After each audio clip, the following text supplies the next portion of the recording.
Brasil foi definido como sede da Copa do Mundo de Futebol 2014, muitas foram as promessas dos benefícios que os mega-eventos trariam para o país.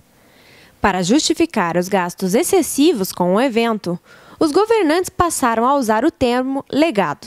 É a partir da década de 90 que a gente vê surgir, por exemplo, o termo legado. O termo legado ele não existia em nenhum documento, não aparecia de nenhuma forma nos eventos antes desse período, né? Eles começam a aparecer nesse período justamente como uma forma de legitimar a transferência de determinados custos da realização do evento para o Estado, como se eles fossem custos que não fizessem parte efetivamente do evento, né? Então, diz assim, não é a FIFA, não é o COI que tem que fazer esse investimento, porque isso é um legado para o país, então é responsabilidade do próprio país fazer isso, né? Então, esse negócio acaba realmente eliminando parte dos custos para sua realização e elevando, portanto, os lucros, né? As receitas e os lucros desses eventos, né? Para essas instituições, como especialmente no caso da FIFA, né? Entretanto, muitas obras importantes anunciadas não foram realizadas. E, paralelamente à redução na quantidade de obras, houve um aumento no valor dos investimentos. Então, nós tivemos dois movimentos.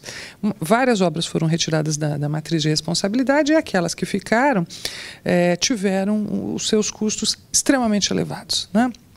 Então, isso também faz a gente pensar, mas o que faltou? Faltou planejamento, faltou fazer conta, não é? O que foi novidade que impactou tanto na elevação desses custos? A maioria das obras da Copa foram de mobilidade urbana, entretanto, sem grandes melhorias nos transportes coletivos. Essas melhorias são visando o automóvel, né? É só a gente pegar a Avenida das Torres, por exemplo, e perceber as torres foram tiradas, uma nova pista foi feita, os postes estão num lugar, na minha visão, bastante perigosos, né? No meio de uma pequena ilha central com 1,5 m, 2 metros de largura, nem se tanto, né? Então, acho que assim, foram algumas opções, né, que privilegiam novamente o automóvel individual, mesmo porque não se colocou, o que era esperado, uma linha de acesso mais rápido de transporte coletivo até o aeroporto. Recursos volumosos foram utilizados em obras questionáveis, que terão pouco impacto na vida da população.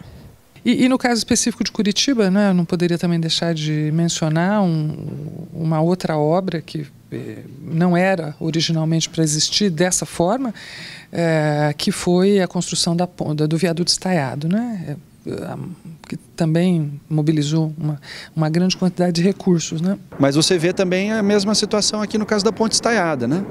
É uma obra que certamente, do ponto de vista do transporte, da sua funcionalidade, ela é bastante desnecessária, especialmente em relação ao custo que foi aplicado para a sua realização, né? Com 10 vezes menos do que foi aplicado ali, poderia ter sido feita uma obra de interseção que cumprisse até uma função melhor do que essa que está colocada ali e daria, por exemplo, para fazer todas as demais interseções em desnível sem semaforização, com o mesmo recurso que foi feito uma única, né? Só na Praça Afonso Botelho, que fica em frente à Arena da Baixada, foram gastos mais de 6 milhões de reais, a maioria para instalações provisórias. Os eventos esportivos não houve, por parte do país, uma avaliação do custo de oportunidade. O que eu poderia ter feito com 25,8 bilhões e quais os resultados que eu poderia ter obtido com esse recurso? Eu poderia ter investido esse recurso, por exemplo, já que uma parte significativa é do BNDES, por exemplo, né?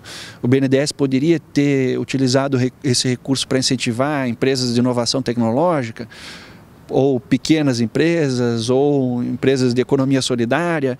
Qual seria o resultado econômico dessa utilização de recursos? Se eu tivesse utilizado 25,8 bilhões para empresas de inovação tecnológica e de economia solidária, qual teria sido o ganho para o país em termos econômicos? É possível que a gente chegasse à conclusão de que os ganhos seriam muito superiores do que os ganhos que nós obtivemos com a Copa do Mundo, né? Então, essa perda da possibilidade de ter feito esse investimento é para nós um custo, é uma espécie de prejuízo, digamos assim, que nós tivemos por ter alocado um volume expressivo de recursos num investimento específico, né? Os recursos públicos empregados na Copa do Mundo poderiam gerar um retorno muito maior para a população. Então fica a pergunta: essa Copa é para quem?